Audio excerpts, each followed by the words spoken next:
안녕하세요. DJ 서영입니다. 오늘의 사연 시작해 보겠습니다. 안녕하세요. 충청남도에서 요양사로 일하고 있는 50대 여자입니다. 저는 호텔에서 재력이 있는 할머니를 모시게 됐어요. 할머니와는 대화가 잘 통해 금세 가까워졌지만 한편으로는 마음을 깊이 터놓는 분은 아니셨어요. 어느 때는 다정하다가도 갑자기 냉랭하게 등을 돌리시곤 했거든요. 처음엔 그런 모습이 이해되지 않았지만 시간이 지날수록 조금씩 알 것 같더라고요. 할머니는 마음속 깊이 무언가 큰 상처를 품고 계신 분이셨어요. 그래서 저는 그런 할머니를 더 잘 모셔야겠다는 생각이 들었죠.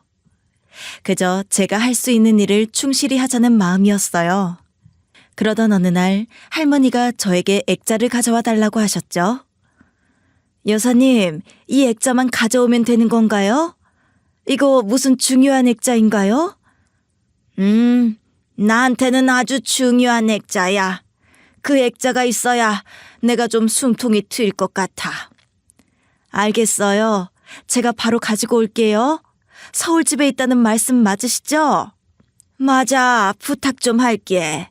이 액자는 나한테 정말 소중한 거니까 조심해서 가져와줘. 할머니의 간곡한 부탁을 외면할 수 없었어요. 평소에 뭘 부탁하시는 분도 아니신데 이번엔 정말 간절해 보이셨거든요. 중요한 물건이라고 하니 더 신경이 쓰였죠. 그래서 곧바로 차를 몰아 서울로 향했어요. 할머니 댁에 도착했을 때 저는 정말 깜짝 놀랐어요. 웬만한 궁궐 같더라고요. 재력이 있으신 분이라는 건 알고 있었지만 이 정도일 줄은 몰랐거든요. 커다란 대문을 지나 안으로 들어서니 웅장함에 압도당하는 느낌이었어요. 이러고 있을 시간이 없어서 할머니가 말씀하신 가장 안쪽 방으로 발걸음을 옮겼어요. 방문을 열자 정말 넓은 방이 나왔어요. 안에는 수많은 책들이 빼곡히 놓여 있었고 커다란 책상이 눈에 띄더군요. 그 책상 위에 바로 그 나무 액자가 놓여 있었어요. 그런데 그 액자 속 사진을 보고 저는 순간 숨이 멎는 줄 알았어요. 손이 덜덜 떨리더라고요. 간신히 마음을 다잡고 그 액자를 들고 서둘러 호텔로 돌아갔죠. 호텔에 도착하자마자 액자를 건네며 물었어요. 여사님, 이 사진 속 분이 누구세요? 이분이 왜 이렇게 여사님께 소중한 거예요? 내가 예전에 잃어버린 내 자식이야. 이 사진을 보며 그동안의 시간을 버텼어. 이 사진 속 사람이 여사님 자식이라고요? 정말이세요? 저는 그 말을 듣고 도저히 믿을 수 없었어요. 할머니가 그렇게 소중하게 간직하고 있는 그 사진 속 사람이 제가 너무 잘 아는 사람이었거든요. 갑자기 눈물이 쏟아지더라고요. 제가 오열하니 할머니가 깜짝 놀라 저를 달래셨죠. 자네 왜 이래?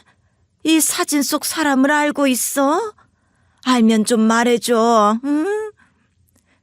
네, 알아요. 저 이 사람이 누군지 정말 알 것 같아요, 여사님. 심장이 쿵쾅거리며 뛰더라고요. 사진 속의 어린아이는 너무 낯익은 얼굴이었어요. 그 순간 과거의 기억들이 파노라마처럼 스쳐 지나갔죠. 저는 태어나면서부터 아버지 없이 자랐어요. 엄마는 아버지가 제가 태어나기도 전에 돌아가셨다고 하셨죠. 그런데 나중에 알게 된 사실은 충격적이었어요. 아버지는 제가 생겼다는 소식을 듣고 도망치셨다는 거였어요. 그걸 알고 나서도 슬프진 않았어요. 제 곁에는 누구보다 든든한 엄마가 있었으니까요. 그리고 또 한 사람. 엄마만큼 저를 사랑으로 감싸주던 이모가 있었죠. 세월 참 빠르다. 우리 딸이 벌써 졸업하고 어른이 되다니 신기하기도 하고 뭉클하기도 하네. 그러게 말이야. 이모 손잡고 다니던 게 엊그제 같은데 벌써 이렇게 컸으니. 아니, 두 분 왜 이러세요? 마치 오랫동안 못 본 사람들처럼. 나도 졸업한 게 실감이 안 나긴 해요. 어린 널 혼자 키우겠다고 마음먹었을 땐 막막하기만 했는데 벌써 이렇게 커서 다 졸업하고 그러니 참. 언니, 좋은 날인데 울면 안 돼. 오늘은 내가 쏠 테니까 먹고 싶은 거 다 말해. 진짜요? 그럼 저 오늘 먹고 싶은 거 다 먹어도 돼요? 진짜 많이 시킬 건데요. 예, 적당히 해. 이모 거덜내겠네. 많이 먹어봤자 좋은 거 없어요. 아니야, 오늘은 많이 먹어도 돼. 언니도 너무 그러지 말고 오늘만큼은 맘껏 먹게 해줘. 저는 이런 엄마와 이모 때문에 잘 자란 것 같아요. 비록 힘든 일이 많았지만 그래도 둘을 생각하면 힘을 낼 수 있었죠. 잘 살고 싶었어요. 제가 받은 사랑을 돌려주고 싶었거든요. 엄마랑 이모는 사이가 좋아서 항상 붙어 다니는 자매였어요. 그래서 그런지 이모는 저를 정말 딸처럼 챙겨주었죠. 돌이켜보면 이모가 있어서 덜 외로웠던 것 같아요. 이 세상에 엄마와 저 단 둘뿐이라 생각했던 시절이 있었거든요. 그 시절을 지워준 게 이모였죠. 저는 그렇게 무사히 어른이 되어 취직까지 했어요. 전 작은 회사에서 사무직으로 일했죠. 처음엔 모든 게 즐거웠어요. 내 손으로 돈을 번다는 사실이 좋았죠. 근데 몇 년을 같은 직장을 다니다 보니 이 길은 내가 원하는 길이 아니라는 것을 알게 되었어요. 그렇게 첫 직장을 나와 무슨 일을 할까 고민하던 중 돈을 모으기 위해 건설 현장 근처 한밭집에서 일을 하게 됐죠. 그러다 한 남자를 만나게 되었어요. 그 남자는 현장 일을 하는 사람이었는데 성실하고 밝은 사람이었죠. 그 모습이 너무 보기 좋았던 것 같아요. 그 사람은 좀처럼 인상을 찡그리는 일이 없었죠. 항상 웃고 있었어요. 저는 그때 그 남자가 행복한 가정에서 사랑만 받고 자랐을 것이라고 지레 짐작했죠. 근데 나중에 알고 보니 남자는 부모님 없이 힘들게 컸다고 하더군요. 그럼 부모님을 원망할 법도 한데 그런 원망도 없이 자기 일을 열심히 하는 사람이었죠. 그 모습에 저는 그 남자에게 마음을 내준 것 같아요. 우리는 그렇게 연인이 되고 서로 깊은 이야기를 나누는 사이가 됐죠. 저희는 속 깊은 이야기를 나누는 사이였어요. 사소한 것 하나하나 함께 공유하곤 했죠. 이 사람을 만난 게 정말 행운이라고 매일 느낄 정도였죠. 그러던 어느 날 남자친구와 꿈 이야기를 하게 됐어요. 선아야, 너는 꿈이 뭐야? 계속 물어보고 싶었는데 이제야 물어보네. 꿈? 그거 참 오랜만에 듣는 단어다. 그러게, 내 꿈이 뭐였을까? 나도 분명 꿈이 있었는데. 뭐든 말해봐. 궁금해서 그래. 지금도 꿈이 있을 거 아니야. 너 돈 모으려고 여기서 일하고 있다고 하지 않았어? 사실 우리 엄마가 나 고등학생 때 많이 아팠거든. 평소에도 심장이 안 좋아서 약을 복용하고 있었는데 어느 날 갑자기 쓰러진 거야. 정말? 많이 놀랐겠다. 고등학생이면 많이 어린데 진짜 무서웠을 것 같아. 그때 이모 아니었으면 난 무너졌을지도 몰라. 엄마가 그렇게 쓰러지고 1년 동안 병원에서 치료를 받았어. 덕분에 엄마는 지금 건강하시고. 정말 다행이다. 선아, 네가 이모를 왜 그렇게 좋아하는지 잘 알 것 같아. 맞아. 이모는 내 인생에서 엄마만큼 소중한 사람이야. 그 후로 나중에 커서 아프고 힘든 사람들을 도와주고 싶다고 생각했던 것 같아. 엄마가 병원에 있는 그 1년 동안 의사 선생님들과 간호사 선생님들한테 정말 많은 힘을 얻었거든요. 다들 저를 잘 챙겨주시고 엄마를 잘 돌봐주셨죠. 그때 자연스럽게 나중에 저런 사람이 되면 좋겠다고 생각했던 것 같아요. 형편이 좋지 않아 지금 당장 원하는 공부를 할 수 없지만 훗날 원하는 공부를 해 원하는 일을 하겠다는 생각을 하고 있었죠. 지금 당장은 내 꿈을 이룰 수 없지만 열심히 해보려고. 포기하지만 않으면 언젠가 꿈을 이룰 수 있지 않을까? 그 꿈 꼭 이룰 수 있을 거야. 내가 응원할게. 지금은 멀게 느껴져도 우리가 이렇게 열심히 살다 보면 어느새 꿈을 이뤘을걸? 남자친구는 이렇게 긍정적인 사람이었어요. 저한테 힘을 많이 주는 사람이었죠. 현실은 먹고 사는 게 바빠서 제 꿈이랑 먼 삶을 살고 있지만 나중엔 꼭 아픈 사람을 돕는 일을 하고 싶었어요. 저는 실제로 한밭집에서 일하면서 조금 늦은 나이에 대학 입시를 준비하고 있었거든요. 그 사람은 제 꿈을 응원해주는 사람이었죠. 나는 나중에 돈 많이 벌어서 큰 찜질방을 운영하는 게 꿈이야. 어릴 때 겨울만 되면 추워서 고생을 많이 했거든. 그런 사연이 있었구나. 근데 왜 찜질방이야? 따뜻한 건 많잖아. 찜질방은 365일 계속 따뜻하잖아. 어렸을 때 텔레비전에서 찜질방이 나오는 거 보고 저기서 살고 싶다고 생각했었어. 좋은 꿈이다. 꼭 꿈을 이룰 수 있을 거야. 나도 옆에서 응원해 줄게. 그 말에 찡해지더라고요. 이 사람과 평생 서로 도우며 살고 싶다는 생각을 하게 됐죠.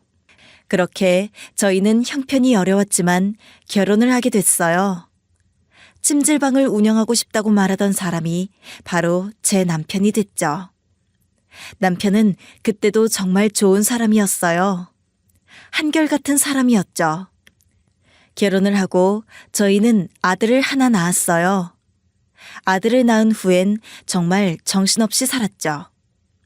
남편은 도배 기술을 배워 일을 하기 시작했어요.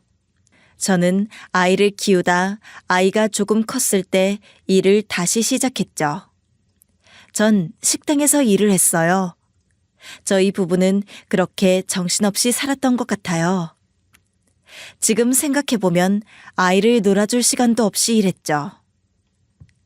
진우야, 엄마가 열심히 일해서 우리 진우 갖고 싶은 거 다 사줄게. 알았지? 오늘도 학교 잘 다녀와. 나 갖고 싶은 거 없어.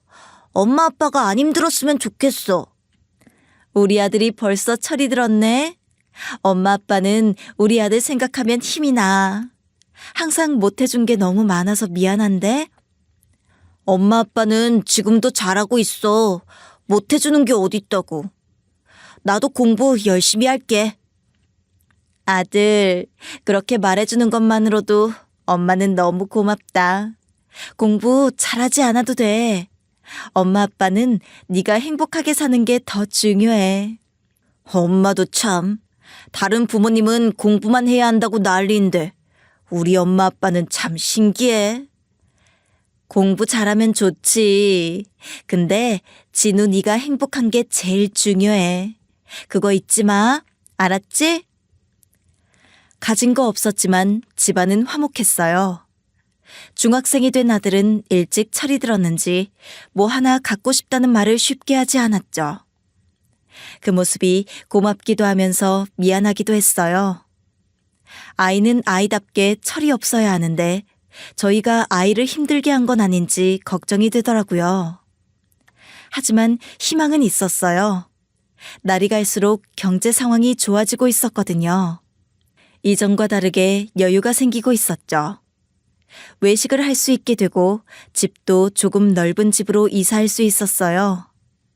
그리고 무엇보다 엄마와 이모를 챙길 여유가 생겼죠. 모든 것이 순탄하게 흘러간다고 생각했어요. 이대로만 가면 바랄 게 없다고 생각했죠. 그런데 하늘은 무심하시더군요. 그날은 저의 45번째 생일날이었어요. 아들이 케이크를 산다며 잔뜩 들떠 있었죠. 남편이 미역국을 끓인다며 호언장담을 하더군요. 남편은 요리를 열심히 했지만 요리 실력이 영꽝이었거든요. 그래서 남편이 요리를 한다고 해도 저와 아들이 말릴 정도였죠. 그런 사람이 매년 제 생일마다 미역국을 해준다고 성화였거든요. 이쯤 되면 실력이 늘 법도 한데 좀처럼 늘지 않았죠. 그날은 제 생일 전날이라 남편이 아들과 장을 보겠다고 한 날이었어요. 그런데 남편은 퇴근 시간이 훌쩍 넘어도 집으로 돌아오지 않았죠. 이상하다 생각하고 있는데 전화가 왔어요. 전화를 받았는데 남편이 교통사고로 병원에 있다고 하더군요. 심장이 바닥까지 떨어졌어요. 아들과 서둘러 남편이 있는 병원으로 향했는데 남편은 의식이 없는 상태더라고요. 여보, 나랑 진우 왔어. 제발 눈 좀 떠봐. 왜 여기 누워있어? 미역국 끓여주기로 했잖아. 일어나봐, 응? 아빠, 사실 눈 떴지? 이런 장난하지 마. 엄마랑 난 어떻게 살려고. 제발 눈 좀 떠봐. 아빠. 여보, 괜찮아. 눈만 떠주면 돼. 이제 괜찮을 거야. 여보, 제발. 남편은 결국 눈을 뜨지 못했어요. 저희 모자가 병원에 도착하고 1시간이 채 지나지 않아 영원히 눈을 감았죠. 저는 이 현실을 믿을 수 없었어요. 남편의 장례식을 치르면서도 이 모든 게 꿈이라고 생각했죠. 아들은 충격을 받고 입을 닫았어요. 아들이 당시 고등학생이었는데 남편의 사고 후 그 충격으로 말을 못하더라고요. 주변에서 걱정할 정도로 말수가 없는 아이가 됐죠. 제가 할 수 있는 건 하늘을 원망하는 일밖에 없었어요. 나에게 왜 이런 일이 일어났는지 믿을 수 없었죠. 그런 생각에 빠지니 생각의 흐름은 점점 안 좋은 곳으로 흘러갔어요. 전생에 내가 무슨 큰 죄를 지었나? 나에게 벌을 주시는 걸까? 이런 일이 나에게 일어난 이유가 있을까? 정말 별의별 생각을 다 했던 것 같아요. 이렇게 한 번 무너지니 돌이킬 수 없을 것 같았죠. 하지만 저는 아들을 위해서라도 일어나야 했어요. 엄마와 이모도 여전히 제 곁에서 절 다독여 주셨어요. 더 이상 눈물만 흘릴 수 없었어요. 절 믿고 응원해주는 가족들을 위해서라도 전 일어나야 했거든요. 진우야, 우리한테 일어난 일을 믿을 수 없겠지만 우린 이제 아빠 목까지 잘 살아야 해. 엄마, 나는 아직도 믿기지 않아. 아직도 아빠가 어딘가에 살아있을 것 같아. 그래서 너무 힘들어. 엄마도 그래. 근데 진우야, 아빠는 좋은 곳으로 갔을 거야. 그리고 거기서 우릴 지켜보고 있을 거야. 그러니까 우리 아빠가 걱정하지 않게 최선을 다해 살자. 여전히 이 현실을 받아들일 수 없었지만 남편이 없는 삶을 살아가야 한다는 사실은 변하지 않았죠. 저는 더 강해질 수밖에 없었어요. 전 할 수 있는 일을 찾기 시작했죠. 그러다 남편과 한 약속을 떠올렸어요. 아픈 사람들을 도우며 살고 싶다고 했던 그 꿈이요. 남편은 과거에 그런 제 꿈을 응원한다고 했었거든요. 저는 늦었지만 그 꿈을 쫓기로 결심했어요. 그 일이 저를 앞으로 나아가게 할 것이라 확신했죠. 저는 일을 하면서 늦게 야간 대학을 다니며 복지학도 전공했었거든요. 전공을 살려서 할 수 있는 일이 뭘까 고민했죠. 그렇게 고민하다 드디어 제가 할 수 있는 일을 생각해냈어요. 진우야, 엄마는 이제부터 요양사가 되기 위한 공부를 할 거야. 엄마는 아빠랑 한 약속을 지키려고 해. 그러니까 진우도 힘들겠지만 아빠 생각해서 네 삶을 잘 살았으면 좋겠어. 엄마, 그 말 진심이야? 평생 해오던 일을 그만두고 새로운 일에 잘 적응할 수 있겠어? 그럼 엄마가 얼마나 강한 사람인데? 진우야, 엄마 잘 지켜봐줘. 지금부터 엄마는 엄마가 하고 싶은 일을 하면서 열심히 살 거야. 그렇게 저는 자격증을 공부해 요양사가 됐어요. 처음 요양사로 첫 발을 내딛게 됐을 때 얼마나 설레고 기뻤는지 몰라요. 물론 힘든 일이 없지 않았지만 그래도 일이 즐거웠죠. 사람을 만나고 일을 하면서 저는 많이 좋아졌어요. 남편을 잃은 슬픔에 빠져 허우적거리던 시간들을 조금씩 잊을 수 있었죠. 왜 이 일을 이렇게 늦게 시작했나 할 정도로 저와 잘 맞았어요. 여전히 남편을 생각하면 가슴이 아팠지만 저는 점점 그렇게 나아지고 있었죠.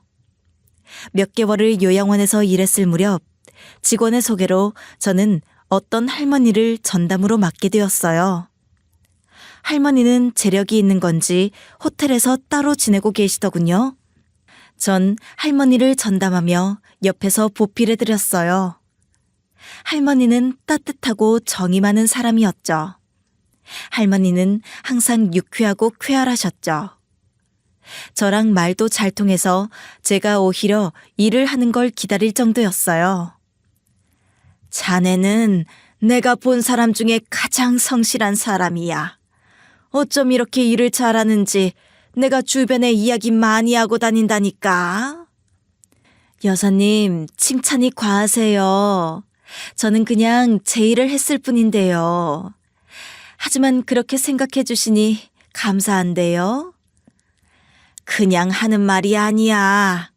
자넨 진짜 따뜻한 사람이야. 이 직업이랑 딱 맞는 사람이라니까. 자네 같은 사람이 이 일을 해야 나 같은 사람이 행복하지. 앞으로도 잘할 테니까 얼른 나으세요. 더 건강하게 지내셔야죠. 병원도 잘 다니시고요. 자네가 그렇게 말하면 병원 잘 다녀야지. 누구 때문에 이렇게 고생하는데. 제가 무슨 고생을 한다고 그러세요? 저는 할머니 만나서 정말 즐겁게 일하고 있어요. 말하는 것도 참 예쁘게 말한다니까. 내가 자네를 만난 건 진짜 복인 것 같아.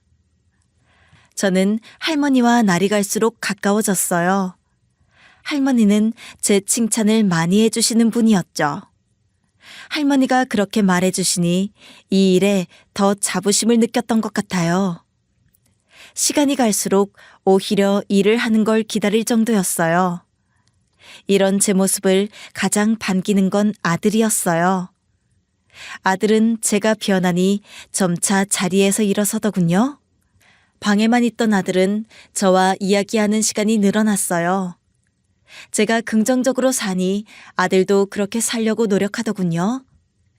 이렇게 달라지는 아들을 보니 한편으론 미안하더군요. 제가 조금 더 강인한 모습을 일찍 보여줬더라면 아들이 마음고생을 덜 했을 텐데 싶었죠. 하지만 아들은 오히려 저에게 고맙다고 하더군요.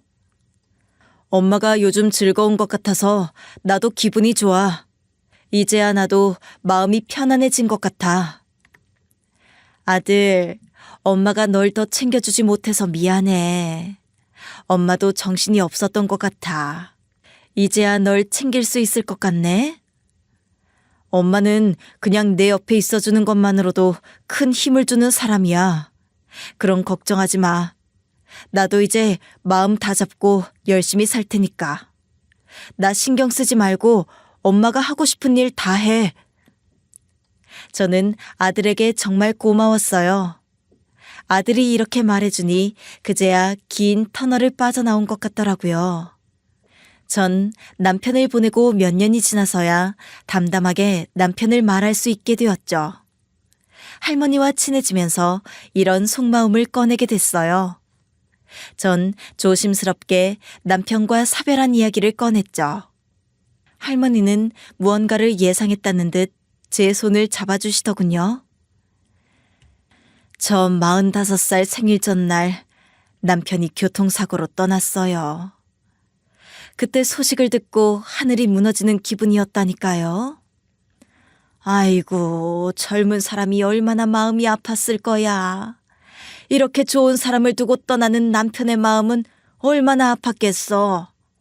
자네는 잘 살아야 해. 그래야 남편을 만나도 떳떳하지. 아들이 이제 대학생이 됐다고 했지? 어려운 거 있으면 다 나한테 말해. 내가 다른 건 못 해줘도 등록금 정도는 해줄 수 있어. 아니에요. 저 여사님한테 뭘 받겠다고 이런 말 한 거 아니에요.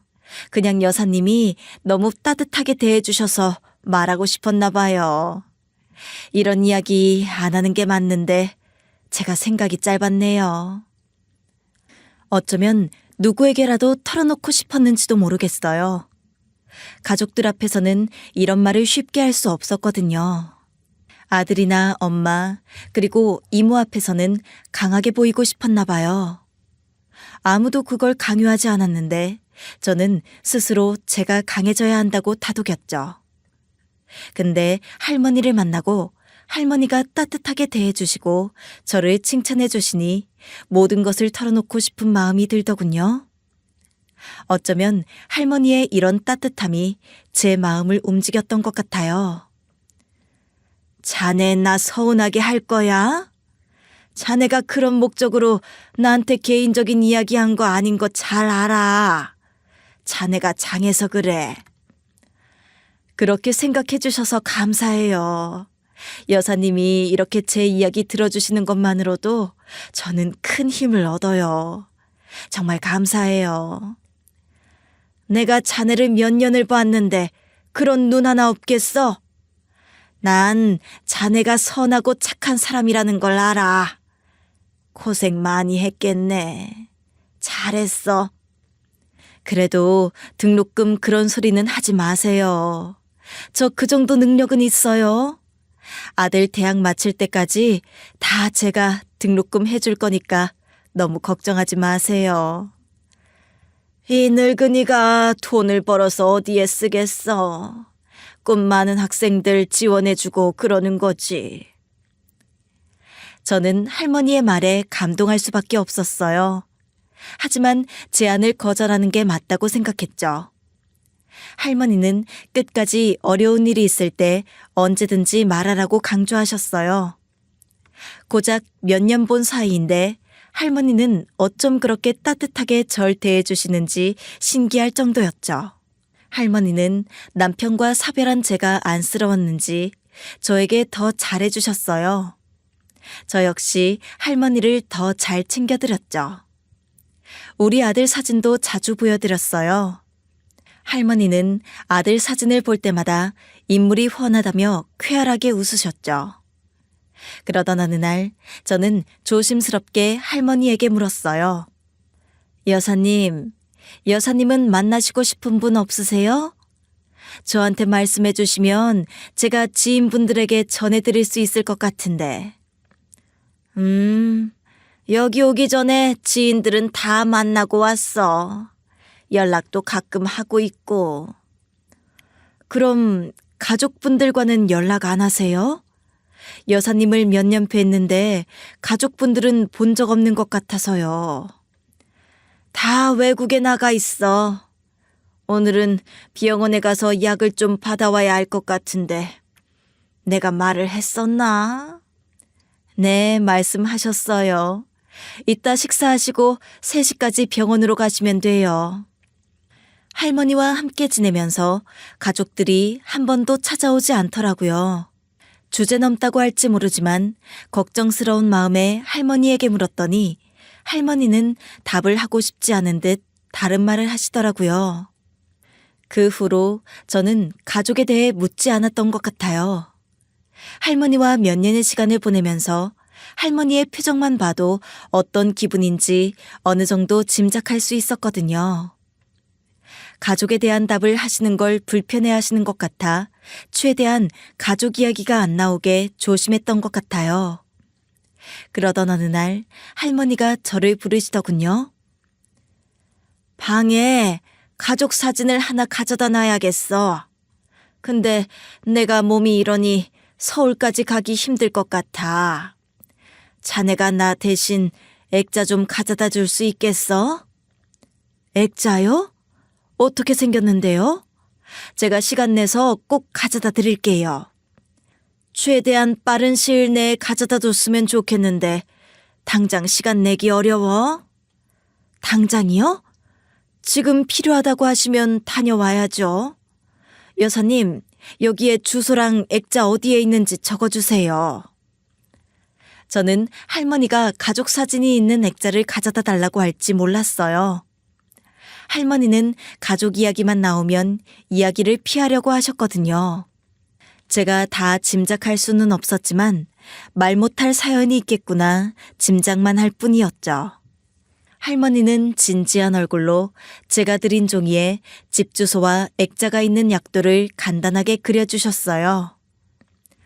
여사님, 이 액자 말고 다른 건 필요 없으세요? 저번에 말씀하셨던 옷 좀 가지고 올까요? 아니야, 괜찮아. 가서 이 액자 하나만 가지고 오면 돼. 여기 내가 그려준 약도 보이지? 가장 큰 방 책상에 있으니까 그거 가져다 줘. 여사님, 이 액자만 가져오면 되는 거죠? 중요한 액자예요? 나한테는 아주 중요한 액자야. 그 액자가 있어야 내가 좀 숨통이 트일 것 같아. 알았어요. 제가 액자 가지고 올게요. 그러니까 그 액자가 서울 할머니 댁에 있다는 말씀이죠? 부탁 좀 할게. 그 액자 나한테 소중한 액자니까 조심히 좀 들고 와줘. 저는 할머니의 간곡한 부탁을 외면할 수 없었어요. 할머니는 평소에 부탁을 많이 하시는 분도 아니거든요. 중요한 액자라고 강조를 하시는 걸 보니 그 액자는 할머니에게 꼭 필요한 물건임이 분명해 보였죠. 전 차를 몰아 서울로 향했어요. 할머니의 집은 정말 궁궐 같더군요. 재력이 있는 분인 건 알았지만 이 정도일 줄은 몰랐어요. 드넓은 집에 서 있는데 압도당하는 기분을 느꼈던 것 같아요. 이렇게 시간을 쓸 수 없어서 할머니가 말한 곳으로 걸음을 옮겼어요. 가장 안쪽 방을 여니 큰 방이 나오더군요. 방엔 수많은 책이 있었어요. 그리고 넓은 책상이 있었죠. 그 책상 위에 할머니가 말한 나무 액자가 있었죠. 저는 그 액자 속 인물을 보고 경악할 수밖에 없었어요. 떨리는 손을 간신히 붙잡아야 했죠. 저는 액자를 들고 서둘러 할머니가 계신 호텔로 향했죠. 호텔에 도착하자마자 액자를 할머니에게 내밀며 물었어요. 할머니, 이분 누구예요? 이 사람이 누군데 할머니가 이렇게 소중하게 액자로 가지고 계신 거예요? 내가 예전에 잃어버린 내 자식이야. 나는 이 사진을 보면서 힘든 시간을 버텨왔어. 액자 속에 있는 이 사람이 할머니 자식이라고요? 그게 정말이에요? 저는 경악할 수밖에 없었어요. 할머니가 소중하게 간직하고 있는 사진 속 사람은 제가 너무 잘 아는 사람이었거든요. 갑자기 눈물이 막 쏟아지더라고요. 할머니는 놀란 듯 저를 달래시더군요. 자네 왜 그래? 이 사진 속 사람을 알고 있어? 알고 있으면 좀 말해주게, 응? 네, 알고 있어요. 저 이 사람이 누군지 알 것 같아요, 여사님. 자네가 내 자식을 알고 있다고? 어떻게 이런 일이 있을 수 있지? 자네가 어떻게 내 아들을... 할머니는 제 말에 놀란 듯 말을 더듬으시더군요. 할머니가 소중하게 간직하고 있던 사진 속에 제가 너무 잘 아는 사람이 있었어요. 갑자기 눈물이 막 쏟아졌죠. 제가 몸을 떨며 오열하자 할머니는 저를 조심스럽게 달래주셨어요.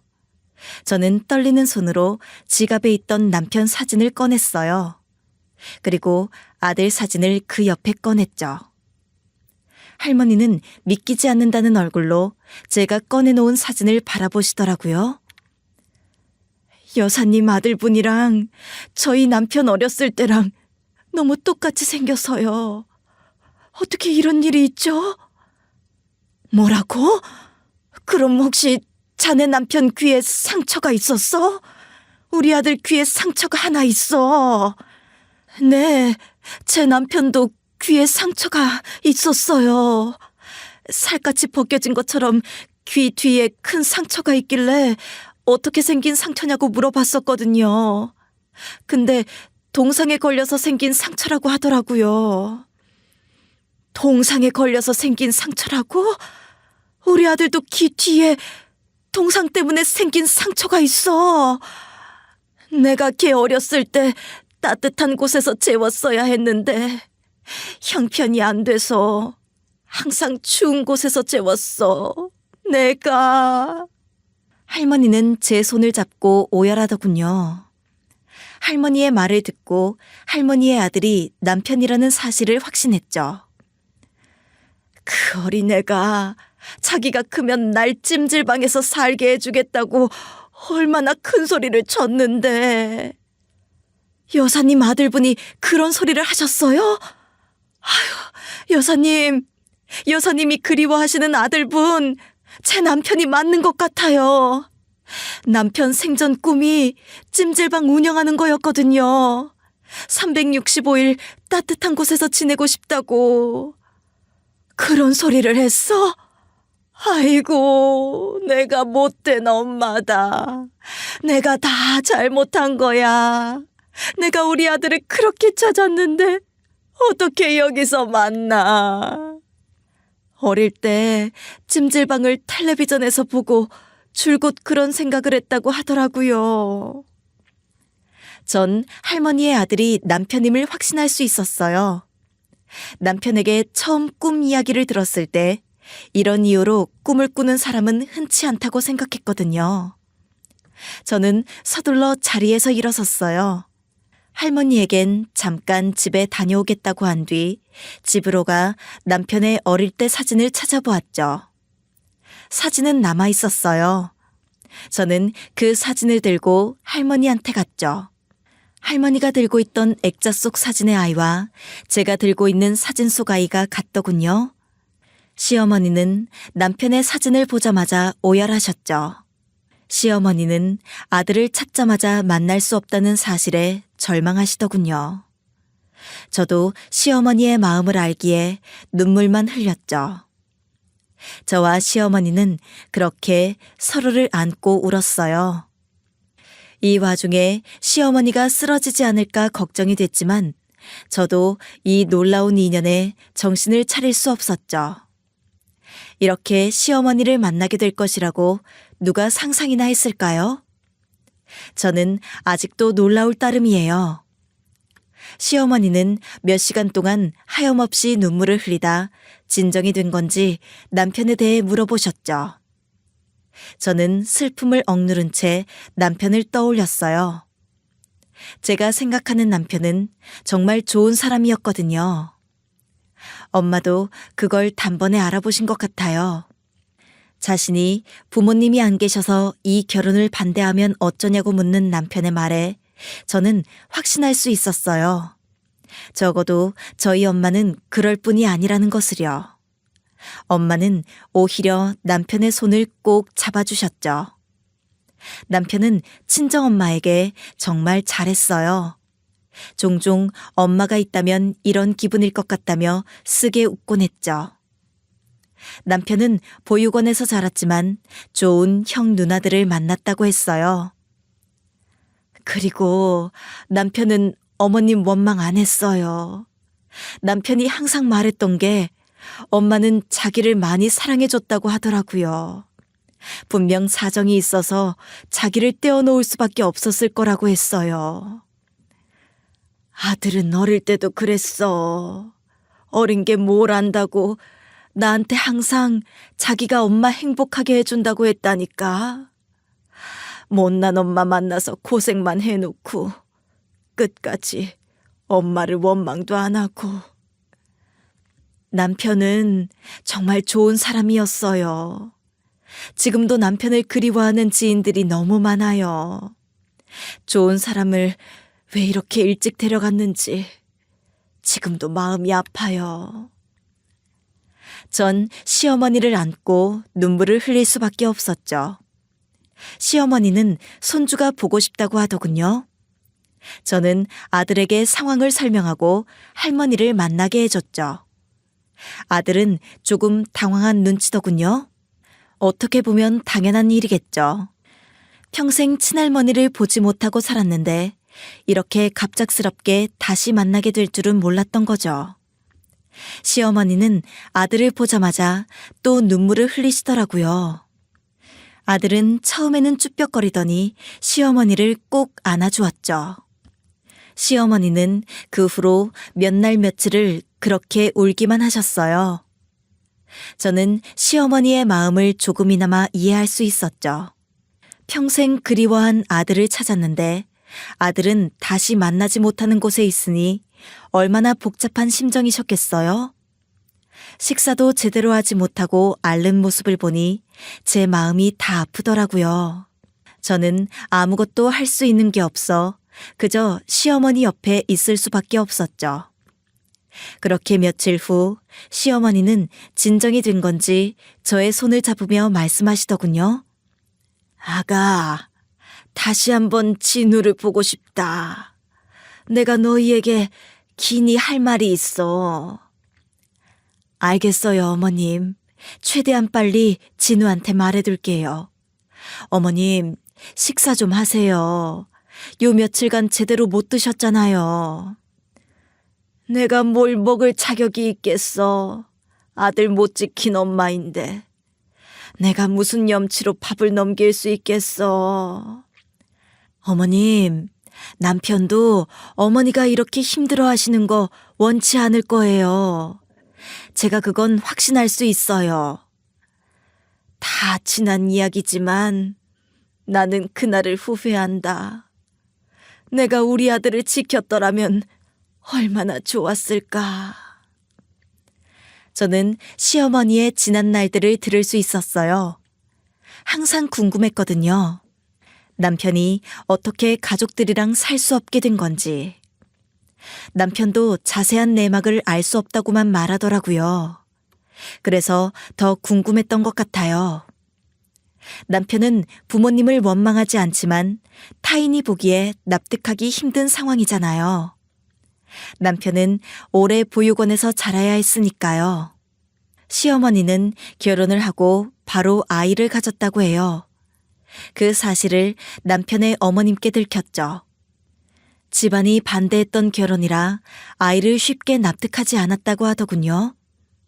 남자 집안에선 시어머니의 아이를 빼돌리고 다른 여자와 자신의 아들을 이어주려고 했다고 하더라고요. 나는 그때 남편만 믿었어. 내가 너무 어린 탓이었지. 나는 그것도 사랑으로 다 극복할 수 있을 줄 알았어. 근데 극복할 수 없는 게 있더라. 평생 좋은 옷 입고 좋은 집에 살았던 사람이 어떻게 단칸방 같은 데서 살겠어. 어머님, 얼마나 힘드셨어요. 그렇게 아이를 빼앗기셨던 거예요? 눈 깜짝할 사이에 우리 아들을 시댁에 뺏겼어. 그 후로 아들을 찾기 위해 안 해본 일이 없어. 시어머니는 시댁에 찾아가 아들만이라도 돌려달라고 울었지만 시댁은 끝까지 모른 척했다고 하더군요. 남자는 몇 년 사이에 마음이 바뀌어 할머니를 버리고 잘 사는 여자와 결혼을 선택했고요. 시어머니는 그 후 아들을 찾기 위해 안 해본 일이 없었다고 하시더군요. 가정부도 하고 공장에서 신발을 만드는 일을 하다 식당에서 일을 하게 되었다고 해요. 그러다 가게를 차리게 됐는데 그 가게가 잘 됐던 거죠. 그 가게를 차리고 나서야 먹고 살만해졌어. 근데 그렇게 먹고 살만해졌는데 나는 이미 늙어 있더라고. 아들을 찾으려고 별짓을 다 한 것 같아. 하늘이 어찌나 원망스럽던지. 그래서 남편이 그렇게 어머님을 이해한다고 말했군요. 아들을 5살까지 키웠는데 한 번도 좋은 집에서 키워본 적이 없어. 겨울엔 둘이 꼭 붙어서 있어서야만 살 수 있었지. 아직도 그 얼굴이 선해. 시어머니의 이야기를 듣고 난 후 저는 비로소 남편의 말을 이해할 수 있었어요. 남편은 생전에 시어머니의 이야기를 자주 했었거든요. 대부분 어린 시절에 관한 이야기였죠. 남편은 힘들었지만 행복한 시절로 어린 날을 기억하고 있었어요. 아마 시어머니의 마음을 고스란히 느꼈던 게 아닌가 싶어요. 시어머니는 지난 일을 빠짐없이 저에게 말씀해 주셨어요. 그 모든 이야기를 듣고 나니 시어머니의 삶이 너무 고단했겠다 싶더라고요. 저는 감히 상상도 할 수 없는 시간을 보내셨던 거니까요. 앞으로 내가 얼마나 살지 모르겠지만 남은 인생은 너희에게 보답하며 살고 싶다. 살다 보니 이런 순간도 오는구나. 우리 아들이 날 도와줬어. 그동안 얼마나 힘들었을 거야. 혼자 아들 키우면서. 어머님, 저는 남편을 만나고 인생이 바뀐 것 같아요. 비록 남편이 일찍 떠났지만 남편을 생각하면서 그 시간들을 견뎌낼 수 있었어요. 그리고 살다 보니 제가 어머님을 이렇게 만나게 되네요. 이제 걱정하지 마. 내가 이렇게 악착같이 돈을 번 이유는 내 가족들을 지키기 위해서였어. 비로소 내 세월을 보상받는 기분이다. 아가, 손주 볼 수 있게 해줘서 너무 고맙다. 시어머니는 제 손을 꼭 잡아주셨어요. 저는 어머님과 함께 눈물을 흘릴 수밖에 없었죠. 아들은 이런 시어머니의 마음을 헤아렸던 것 같아요. 평소에도 자상하고 살가운 아들이었는데 시어머니에게도 똑같은 모습을 보이더군요. 시어머니는 시도 때도 없이 눈물을 흘리셨어요. 어떤 마음으로 눈물을 흘리시는 건지 잘 알 것 같아 저도 눈물을 훔치기 일쑤였죠. 아들은 그럴 때마다 안쓰러운 눈으로 저와 시어머니를 바라보더군요. 그렇게 정신없이 시간을 보냈던 것 같아요. 요양사로 시어머니를 만날 것이라고 생각도 해본 적 없거든요.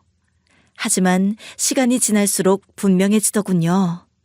어쩌면 남편이 이 모든 것을 원하고 있지 않았을까 싶었죠. 터무니없는 말일 수도 있지만 저희 가족은 그렇게밖에 이 기적을 설명할 수 없었어요. 시어머니를 만난 건 정말 기적 같은 일이었죠. 시어머니 또한 그렇게 말씀하셨어요. 저와 아들을 만난 건 기적이라고요.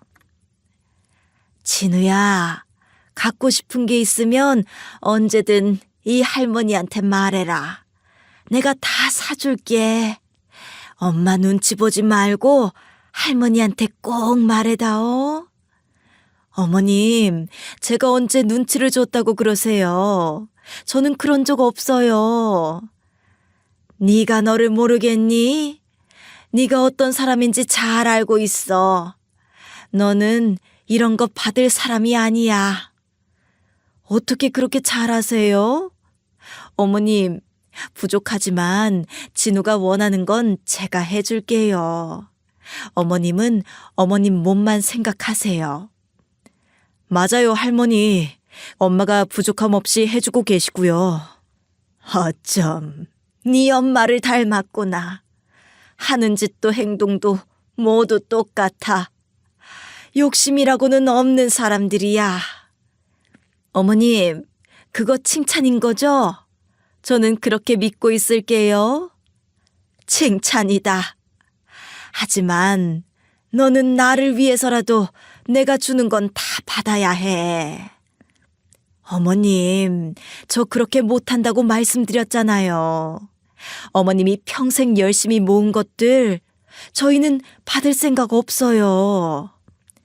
너도 참 단호하다. 다른 때는 그렇게 상냥하고 잘 웃던 얘가 아니다 싶은 건 단호하게 말하고. 저희는 이렇게 어머님 만난 것만으로도 좋아요. 앞으로도 그럴 거고요. 나는 평생을 식당을 운영하는 데 몸을 바쳤어. 그 식당을 열심히 운영했던 이유는 단 하나뿐이었다. 훗날 만날 내 아들한테 떳떳하고 싶었어. 못해준 게 너무 많았거든. 그래서 다시 만나면 다 해줄 거라고 다짐하면서 그 힘든 시간을 버텼어. 네가 나를 이해해 준다면 내가 너희에게 은혜를 갚을 수 있는 기회를 다오. 시어머니는 이렇게라도 마음의 짐을 덜고 싶다며 저와 제 아들에게 일부 재산을 넘겨주셨어요. 저는 끝까지 받지 않겠다고 거절했으나 시어머니는 저보다 더 단호하게 재산을 넘겨주셨죠. 시어머니는 이 선택을 절대 무르지 않겠다고 못 박아두셨죠. 이렇게 해서라도 나는 내 죄를 빌고 싶다. 그러니 네가 부디 내 마음을 헤아려줬으면 한다. 아무리 그래도 어떻게 그렇게 큰 돈을 저희가 받을 수 있겠어요. 정 마음이 불편하면 네가 알아서 좋은 곳에 쓰거라. 어차피 내가 없으면 사라질 재산이었어. 저는 결국 시어머니의 뜻을 인정하고 재산을 받게 되었어요. 그리고 그 재산에서 일부를 기부하기로 마음먹었죠. 시어머니는 그런 제 선택에 짐작하고 있었다는 듯 빙긋 웃으시더군요. 잘한 건지 모르겠어요. 제 재산도 아니고 다 어머님 재산인데 제가 이런 결정을 한 게 맞는 건지. 너라면 이런 선택을 할 줄 알았어. 잘했다. 내가 너에게 준 거니 이제 네 거나 다름없다. 네가 원하는 곳에 쓰면 되는 거야. 그래도 널 위해 조금은 남겨뒀으면 좋겠다. 평생 고생만 하고 살았으니 이제 좀 즐기고 누려야지. 제가 이런 걸 누릴 자격이 있는 사람인지 모르겠어요. 어머님, 남편이 뭐라고 하지는 않을지 걱정되네요. 그런 사람이 아니라는 거 네가 잘 알잖아. 아마 네가 행복하게 사는 걸 바라고 있을 게다. 남편이 좋은 사람이라는 걸 잘 알지만 저는 아직도 이게 맞는 건지 싶어요. 내가 선택한 일이야. 그러니 다 맞다. 네가 마음 쓸 필요 없어. 시어머니의 말에 마음이 한결 가벼워졌어요. 이전부터 느끼는 거지만 시어머니의 말에는 묘한 힘이 있는 것 같았죠. 가족이라는 걸 알기 전부터 시어머니를 믿고 따랐으니 더 그렇게 느꼈던 것 같아요. 그리고 시어머니를 모시고 남편이 잠들어 있는 납골당으로 향했어요. 온 가족이 마음이 아프겠지만 미룰 수 없었거든요. 아들은 시어머니의 팔을 꼭 붙잡고 부축했어요. 시어머니는 무릎이 조금 안 좋은 상태였거든요. 그래서 쉽게 돌아다닐 수 없었죠. 시어머니는 그곳으로 가는 내내 창밖만 바라보시더라고요. 저와 아들 또한 입을 꾹 다물 수밖에 없었죠. 시어머니가 서울에 있는 식당을 두고 충청남도로 온 이유도 남편과 마지막까지 함께했던 곳에서 살고 싶어서라고 하시더군요. 아빠, 우리 왔어. 오늘 우리 누구랑 같이 온 줄 알아? 할머니랑 왔어. 아빠, 할머니 많이 보고 싶었지? 어머님, 이쪽으로 오세요. 남편이 많이 기다리고 있을 거예요. 아들, 엄마가 너무 늦었지? 이제 와서 미안해. 잘 지내고 있었어? 나는 이제 더 바랄 것이 없다. 살다 보니 며느리도 만나고 손주도 만났어. 고맙다. 고마워. 시어머니는 남편의 납골당 앞에서 하염없이 눈물을 흘리셨어요. 저는 시어머니의 손을 꼭 잡아드렸죠. 시어머니는 좀처럼 눈물을 멈추지 못하셨어요. 사진 속에서 남편이 방긋 웃고 있더라고요. 이제와 이렇게 보니 남편은 시어머니를 많이 닮았더군요. 나란히 서 있으면 모자지간인 걸 한눈에 알아볼 정도로요.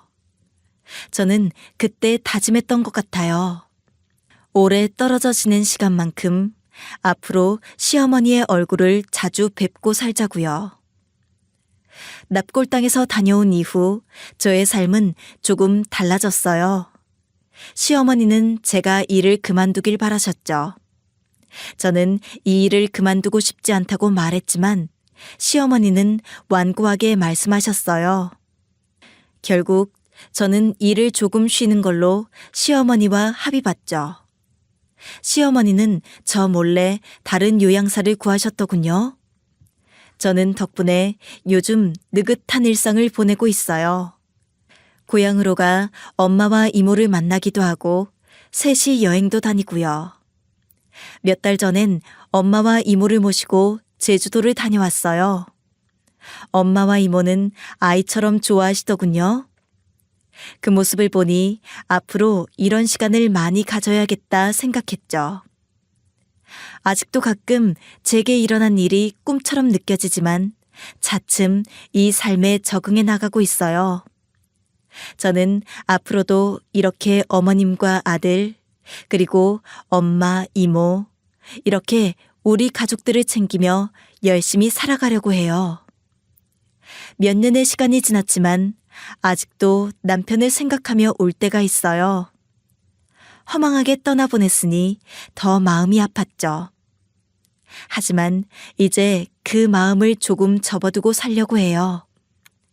어머님 말처럼 먼 훗날 남편을 다시 만나면 떳떳한 사람이 되고 싶거든요. 열심히 잘 살다 왔다고 큰 소리 치고 싶어요. 남편이 어떻게 생각할지 모르겠네요.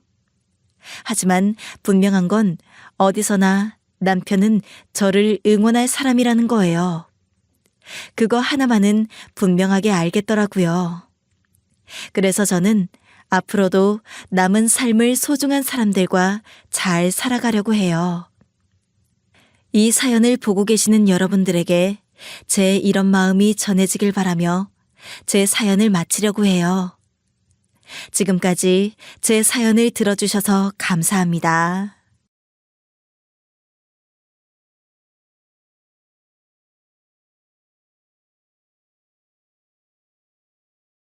안녕하세요. DJ 서영입니다. 오늘의 사연 시작해 보겠습니다. 안녕하세요. 저는 40대 여성으로 결혼하고 아이 하나 낳고 지금에 오기까지 엄청난 풍파가 있었던 것 같아요. 사람이란 건 가까운 사람한테 배신당하고 상처받는 거지 한 다리 건너 사람 때문에 좌절하는 일은 없더라고요. 사실 시댁 식구란 게 누구나 다 불편하다고 하지만 우리 시댁은 좀 남다르단 생각이 드네요. 가히 뉴스에 나와도 이상하지 않을 정도로 주변에서 제 얘기를 들으면 다들 어떻게 그걸 견뎌냈냐고 할 정도로 참 지독한 사람이었습니다. 힘들게 이 세상을 떠난 제 남편이 많이 가여울 뿐이고 그걸 계기로 연이 끊어진 것을 감사하게 되다니 인생사는 참으로 알 수가 없네요. 저는 아직도 눈에 선하고 가끔 꿈에도 나오는 저를 아주 움찔하게 만드는 장면이 있는데요. 그날은 제 남편이 간암으로 병원에 입원한 지 정확히 일주일이 되던 날이었습니다. 그날 아침 전화가 쉴 새 없이 울려댔어요. 처음엔 단순한 스팸 전화라 생각하며 무시했지만 같은 번호로 계속해서 걸려오고 다른 번호까지 동원되어 빗발치듯 연락이 오더라고요. 어찌어찌 전화를 받았는데 우리 부부가 운영하고 있는 가게 직원으로부터 아주 다급한 목소리가 들려왔습니다. 사장님, 지금 큰일 났어요. 큰 사모님이 가게에 오셔서 모든 직원들 보고 짐 싸서 나가라고 소리치고 계세요. 이때 저는 순간 귀를 의심했습니다. 여기서 큰 사모님이란 말은 저희 시어머니를 뜻하는 것이 분명했거든요. 그런데 본인의 아들인 제 남편이 병원에 누워있는 상황에서 어머니가 왜 갑자기 가게에 갔는지 도무지 이해할 수 없었어요. 무슨 일인지 물어보려 했지만 직원의 당황한 목소리에 말문이 막혔습니다. 전화를 끊기가 무섭게 또 다른 직원에게서 전화가 오더라고요. 사장님, 지금 어디 계세요? 잠깐 오셔야 될 것 같아요. 지금 가게가 난장판이에요. 손님도 못 들어오고 사모님이 문을 막고 소리를 지르셔서 이거 보통 야단이 아니에요. 머리가 하얘졌습니다. 남편이 병원에 입원해 있는 동안 저는 가게를 챙기기 위해 분주했지만 이런 일은 상상도 못했습니다. 심지어 지금 경찰까지 왔어요, 사장님. 주변 상인분들도 나와서 다 보고 계세요. 이거 너무 심각한 상황인데 이거 손님 받고 안 받고의 문제가 아닌데요? 어떡하죠? 여기서 저는 경찰까지 출동했다는 말을 듣는 순간 온몸에 소름이 돋았습니다. 어머니가 대체 왜 그런 행동을 하셨는지 알 수 없지만 가게의 평판은 물론 남편의 건강에도 큰 영향을 미칠까 두려웠습니다. 어떻게든 상황을 수습해야겠다고 마음먹었지만 저 혼자 병원에서 꼼짝할 수 없는 현실이 답답하기만 했습니다.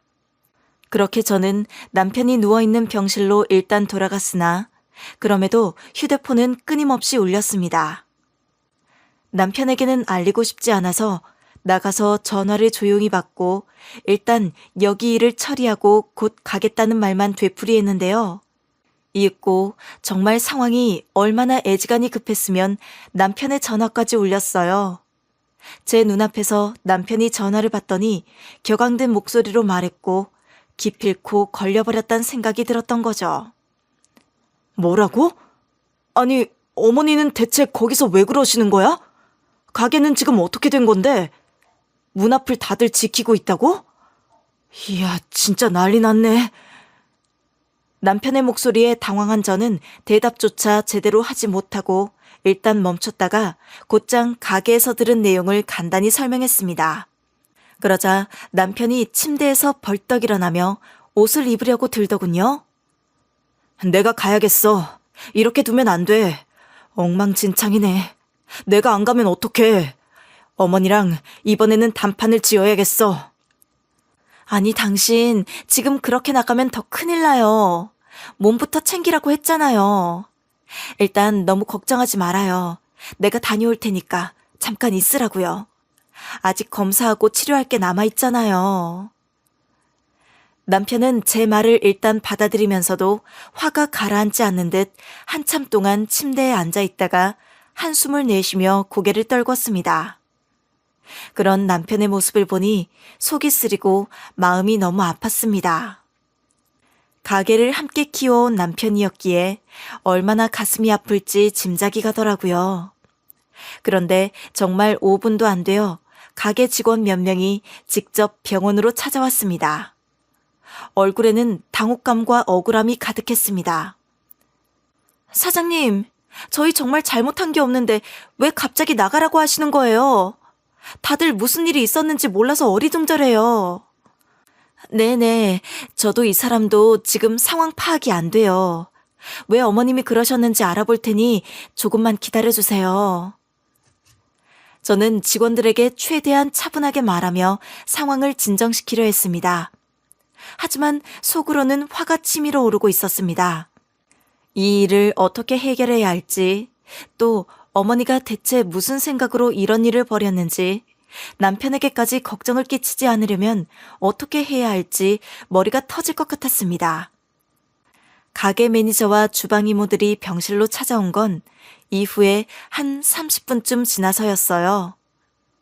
빤히 아픈 남편, 그러니까 그들의 사장님인 이 사람이 병상에 누워있는 걸 보면서도 정말 절박한 심정으로 왔던 겁니다. 매니저는 자리도 제대로 앉기 전에 바로 입을 열었습니다. 사모님, 이런 소식 병원에서 전하는 게 너무 죄송한데 이번에 큰 사모님이 정말 선을 넘으셨어요. 저희는 졸지에 실업자가 됐고요. 이렇게 갑자기 20명이 넘는 사람들을 내쫓는다고 하면 저희도 정말 막막합니다. 주방 이모님은 옆에서 고개를 끄덕이며 한숨을 쉬었습니다. 우리도 여기까지 찾아오고 싶지 않았어요. 그래서 사모님과 사장님께 너무 죄송해요. 하지만 큰 사모님의 오늘 일이란 너무 상식을 넘는 행동이라 대체 왜 이러시는지 모르겠어요. 다들 하루아침에 일자리를 잃게 됐는데 앞으로 어떻게 살아가야 할지. 당장 여기 앞에 원룸어도 숙식하는 애도 있는데 어떡하죠? 이들의 목소리엔 억울함과 두려움이 가득했습니다. 일을 잃은 현실과 더불어 앞으로 생계를 어떻게 꾸려나갈지에 대한 막막함이 그대로 드러나더군요. 듣고 있는 저 역시 이들을 향해 뭐라고 위로의 말을 건네야 할지 몰라 고개를 떨구고 말았습니다. 결국 병상에 누워있던 남편은 이들의 이야기를 듣는 내내 입술을 꾹 다문 채 침묵했습니다. 하지만 얼굴은 금세 달아오르고 손은 침대 난간을 꽉 잡은 채 떨고 있었습니다. 결국 남편은 울컥한 목소리로 외쳤습니다. 진짜 여러분 앞에서 너무 부끄럽네요. 너무 미안하고 죄송합니다. 진짜 기가 막히네요. 다들 너무 미안해요. 그저 거듭해서 사과만 하고 있는 남편을 보며 직원들의 표정도 복잡해 보였습니다. 일단 상황이 서로 간의 대강은 파악이 되었으니 직원들을 어떻게든 달래서 이날은 보내게 되었는데요. 이후로 남편은 어머니에게 전화를 걸고 돌아가며 자기 여동생들과도 난리를 치며 통화하고 이걸 지켜보는 게 맞는 건지 판단이 안 될 정도더라고요. 실질적으로 해결할 수 있는 존재는 제가 아닌 남편이었으니까요. 사장이기도 하고 이 모든 일을 저지른 어머니랑 대화가 통하는 사람은 남편이고 아무튼 이 사면초가 상황에서 저는 답답함과 무력감을 느낄 수밖에 없었습니다. 앞으로 얼마나 상황이 더 기울고 바닥을 칠지 조금도 예측이 안 되어서 그저 애들 손을 붙잡고 두려움에 떨고 있었죠. 본래 제 남편은 이렇게 음식집을 운영할 필요가 없던 사람이었어요. 이 모든 게 처음부터 다 어머니 때문이었습니다. 애시당초 남편은 안정된 직장에서 탄탄히 커리어를 쌓아가던 사람이었습니다. 누구나 부러워할 만큼의 대기업에서 좋은 조건으로 근무하며 가정의 부족함 없이 안정적인 생활을 제공해주던 가장이었죠. 저 역시 남편의 그런 모습을 든든하게 여겼고 앞으로도 계속 직장을 다니길 바랬고요. 하지만 그런 우리에게 예상치 못한 변화가 찾아왔습니다. 어머니와 시고모가 어느 날부터 본격적으로 남편에게 가업을 물려받을 것을 권유하기 시작한 것입니다. 어머니와 시고모님은 남편이 장남이라는 이유로 시부모가 오랫동안 운영해오던 김치찌개집을 남편이 이어가야 한다고 주장했습니다. 솔직히 이건 어딜 봐도 시고모님과 어머니, 그러니까 시누이와 올케 사이의 기싸움이라고밖에 보이지 않았어요. 어머니는 그 모든 일거리를 우리한테 뒤집어 씌운 거나 마찬가지였고요. 이런 분위기 안에서 수더분하고 착하고 책임감 있고 웬만해선 반항하지 않는 우리 남편이 받아들인 거죠. 장남이기도 했고 어머니가 진짜 온갖 압박과 칭찬과 부담을 주어가면서 어떻게든 찌개집을 할 수밖에 없도록 만들었어요. 기존 남편의 직장에서 얻는 수입과 복지, 그리고 평온한 일상이 참 좋았는데 저는 덜컥 두려움이 올라오더라고요. 아마 아실만한 분들은 잘 아시겠지만 음식집 운영은 안정된 월급과는 다르게 리스크가 클 수밖에 없었고 저는 새로운 도전이 가족에게 어떤 영향을 미칠지 가늠도 안 됐어요. 하지만 남편은 어른들의 입김을 뿌리치지 못했고 고민 끝에 찌개집을 물려받기로 결정했던 거죠. 남편에게 크게 내색도 못했지만 처음엔 그저 많은 것들이 막막했습니다. 가게 운영이라는 게 쉬운 일이 아니란 걸 알았고 저는 그저 남편이 새로운 환경에서 너무 고생하지 않기를 바랐으니까요. 하지만 남편은 결심한 뒤로는 정말 열정적으로 임하더군요. 그 모습을 보며 남편의 결정을 지지하기로 마음먹었고 둘이 함께 가게를 홍보하며 운영에 온 힘을 쏟았습니다. 그런데 사실 다시 생각해봐도 참 놀라운 게 결과는 놀라웠답니다. 김치찌개집은 이 숱하게 많은 맛집 골목에서도 단연 눈에 띄는 대박집이 되었습니다. 처음엔 기존의 단골 손님들이 꾸준히 찾아오다가 점점 소문이 나기 시작하더니 멀리서 찾아오는 손님들로 가게가 매일 북적이게 되었습니다. 남편은 찌개 맛을 조금씩 개선하고 메뉴 구성도 세심히 바꾸면서 경쟁력을 높여갔어요. 저도 SNS와 온라인 홍보에 적극적으로 나섰고 손님들로부터 반응이 폭발적이었답니다. 예상외로 장사가 점점 잘 되다 보니 어쩌면 아주 당연한 단계였겠지만 이후로 우리는 가게를 확장하고 리모델링까지 하게 되었습니다. 당시 공사로 인해 영업을 잠시 쉬어야 한다는 우려도 있었지만 우리는 근처 다른 장소를 임시로 대여해 손님을 계속 받을 정도였어요. 놀랍게도 임시 가게마저 문전성시를 이루었고 본래 가게로 돌아왔을 때는 이전보다 더 많은 손님이 몰렸습니다. 사람들은 우리 가게를 보며 부러움 섞인 말을 쏟아냈고요. 어쩜 이렇게 대박 가게를 만드셨어요? 정말 대단해요. 이런 가게 하나만 있으면 대기업 다니는 사모님 부럽지 않겠어요? 저라도 이런 가게에서 사모님 소리를 듣는 저를 봤다면 그런 생각을 할 수 있겠죠. 이런 기분 좋은 칭찬에 미소로 답했지만 사실 제 속마음은 그리 편하지만은 않았어요. 겉으로 보기엔 대박 가게의 사장 부부로 보이겠지만 그 성공 뒤에는 우리의 엄청난 노력이 숨어 있었거든요. 가게가 잘 되는 만큼 책임감과 스트레스도 커졌기 때문에 좀 덜 벌더라도 이전의 월급쟁이 생활로 돌아가고 싶더라고요. 그나마 손님들이 만족스러운 표정으로 찌개를 먹고 다시 찾아올 때마다 느끼는 뿌듯함은 무시할 수 없었고요. 나름 가게의 성공은 우리 부부의 노력과 희생이 만들어낸 결과라는 걸 잘 알기에 여러모로 붙어 있었던 것 같아요. 당시 우리 가게는 지역을 넘어 서울에서도 손꼽히는 맛집으로 월 매출이 웬만한 대형 음식점을 능가할 정도로 잘 나갔습니다. 찌개 하나로 이름을 알린 이 가게는 손님들 사이에서 회자되며 맛집 순위에도 오를 정도로 인정받았지만 제가 사람들의 칭찬에 완전히 웃을 수 없었던 이유가 있죠. 정작 가게 수입금의 절반을 어머니가 가져가는 상황이라니 믿어지시나요? 남편과 제가 쏟아부은 노력과 고생의 결실이지만 정작 우리는 그 절반의 성과밖에 누리지 못했습니다.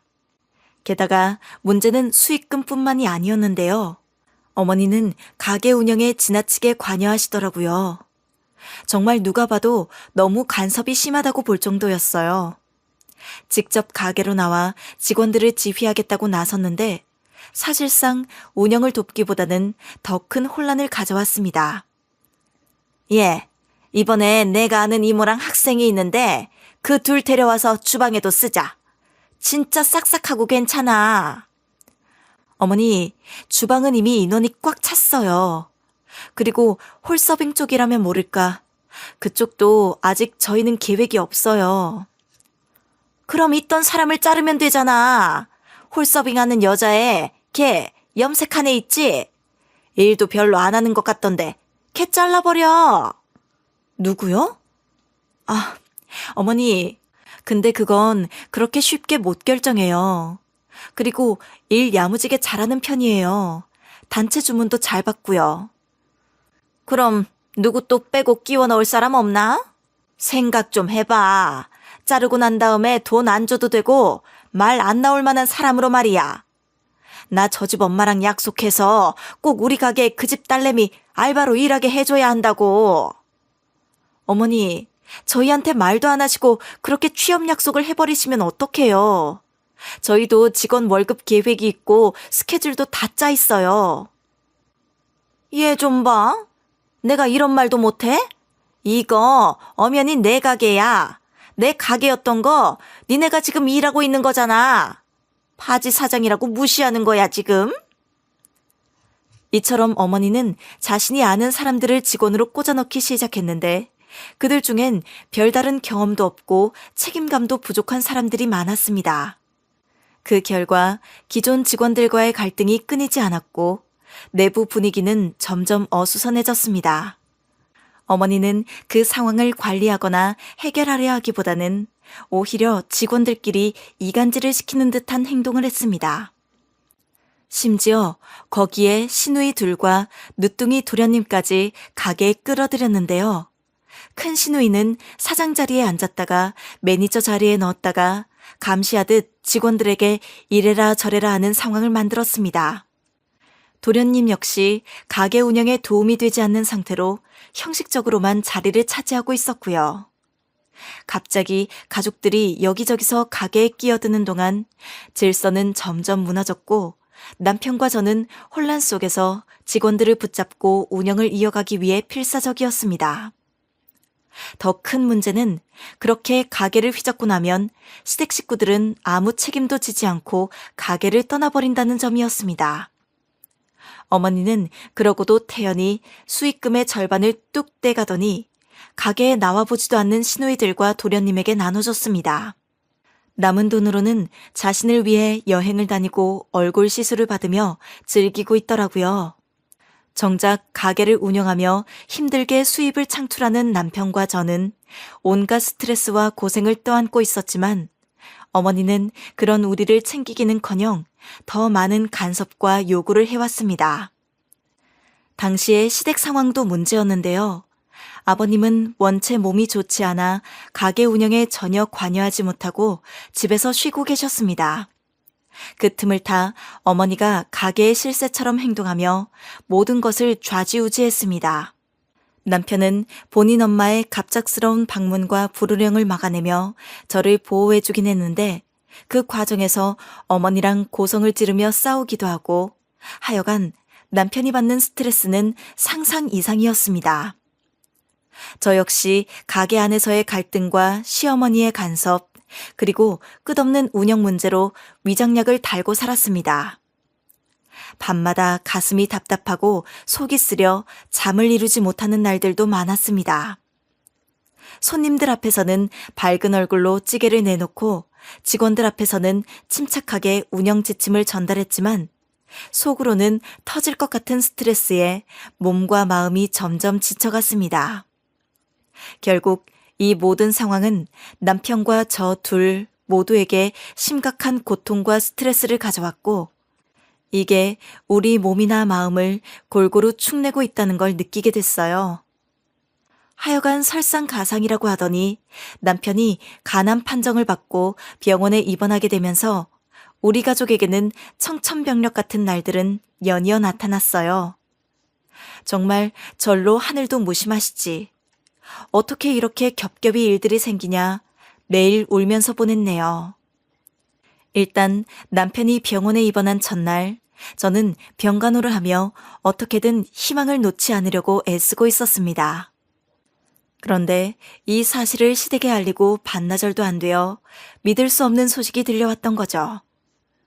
어머니와 시누이들이 가게에 쫓아와 직원들을 싹 해고시켜버렸다는 것이었습니다. 그 말을 듣는 순간 혈압이 올라왔고 결국 병원까지 찾아온 직원들과 함께 뒤늦게 가게로 달려가게 되었어요. 도착했을 때 제 눈앞에 펼쳐진 광경은 그저 참담했습니다. 어머니와 시누들이 가게 한가운데 앉아있고 직원들을 내쫓은 뒤 새로 사람들을 면접 보고 있더라고요. 주방 이모는 한쪽 구석에 짐을 싸고 있었고 얼굴에는 분노와 실망이 가득했습니다. 와, 어머니, 지금 뭐 하시는 거예요? 대체 무슨 일을 벌이신 거냐고요? 가게는 왜 지경이 되었고 문을 다 걸어 잠그고 계신 거예요? 너 왔구나? 아니, 이제 너네 여기 장사 못한다며? 그래서 내가 왔지? 여기 그냥 놔둘 순 없잖아. 면접 보고 해야 되는데. 사람들 드나들면 안 되고 할 만한 장소도 없으니까 문 닫은 거야. 내가 이런 걸 너한테 일일이 설명해야 하니? 뭐라고요? 저희가 못하다니요. 아니 지금 상황이 그렇잖아요. 이 사람 병원에 바로 입원한 거 아시면서 그러시는 거예요?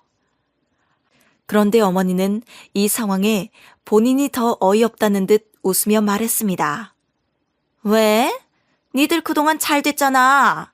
그리고 내가 여기 니네 맡아서 해달라고 했지. 언제 니네 준댔어? 원래 내 거야 이거. 안 그래도 마음에 안 들었던 직원들 전부 갈아치우고 새로 시작할 거니까 신경 쓰지 마. 이 상황을 보며 저는 지금쯤 병원에 누워있을 남편이 너무 안쓰러워서 동정심이 절로 일어나더군요. 이런 사람을 엄마랍시고 그간 이래저래 대우를 해드렸으니까요. 보다 안 되겠어서 저는 옆에 있는 신우들을 향해 말했습니다. 형님, 아가씨, 지금 이게 맞다고 생각해요? 오빠가 지금 어떤 상황인지 아시잖아요. 이렇게 갑자기 나타나서 다 뒤집어 놓고 아픈 사람이 지금 여기 신경 쓰느라 얼마나 괴로워하는지 알아요? 그러자 큰 신우는 대꾸도 않고 얄미운 작은 신우가 옆에서 말했습니다. 새언니, 앓는 소리 좀 그만하세요. 그동안 이 가게로 얼마나 잘 먹고 잘 살았는지 우리도 다 알아요. 우리 엄마가 가게 꾸리며 얼마나 고생했는지도 모르면서 말이야. 어머니가 뭘 꾸렸는데요? 사실 가게 잘 안 돼서 부동산에 몇 번이나 넘겼는데 안 됐고 우리한테 억지로 떠넘긴 거나 마찬가지잖아요. 그때 자식들 중 누구 하나 한다 소리 없었고 오빠가 정말 눈물 삼켜가며 이 가게 받은 거잖아요. 아우 언니, 구질구질하게 왜 그래요? 그래서 뭐? 아니 퇴직금 몇 배, 몇십 배, 아니 몇백 배 아닌가? 하여튼 돈 엄청 끌어들였잖아. 그럼 됐지. 이걸 따지고 앉았네. 저는 그들의 뻔뻔함에 말문이 막혔습니다. 진짜 대단하시다. 세상 살기 참 쉽네요. 갑자기 이렇게 권리 주장하고 그러면 다예요? 지금 오빠 병원비 대고 갑자기 정리해버린 직원분들 돈 주기도 벅찬 사정이에요. 가족이 도와주진 못할 망정 이렇게 옥죄는 게 정상이에요? 하지만 이들은 직원 면접 본다며 저를 밀어냈고 저도 더 대화할 의지가 생기지 않더라고요.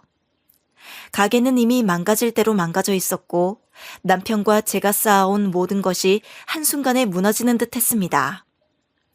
병원으로 돌아간 저는 이 사태에 대해 자세히 말하기도 겁나고 남편과 그냥 많은 것들을 감내하며 하루하루를 보냈어요.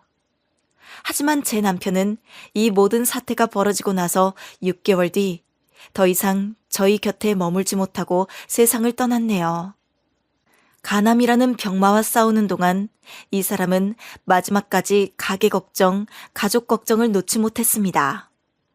생각할수록 그게 너무 한이 되긴 해요. 얼마나 스트레스가 극심했으면, 여린 사람이 온갖 것들을 짊어지느라 얼마나 무거웠으면, 그렇게 젊은 나이에 몸이 못 견뎠을까요? 하지만 저는 그런 남편을 슬퍼하고 그리워할 시간도 없이 곧장 장례 준비를 해야 했습니다.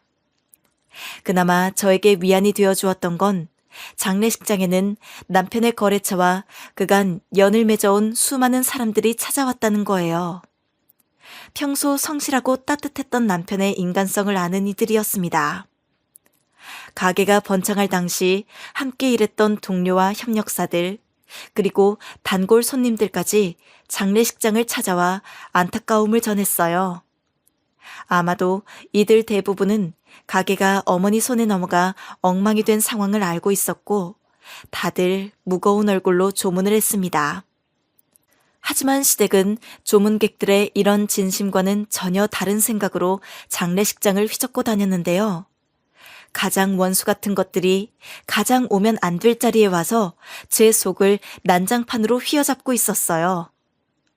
어머니는 장례식장 곳곳에서 조문객들을 마주하며 마치 자신이 모든 일을 해낸 듯 대화를 나누었습니다. 여기 오신 분들 대부분 우리 가게 손님들이지요. 아유, 우리 집안도 참 복잡했는데 이렇게 마지막까지 와주셔서 감사해요.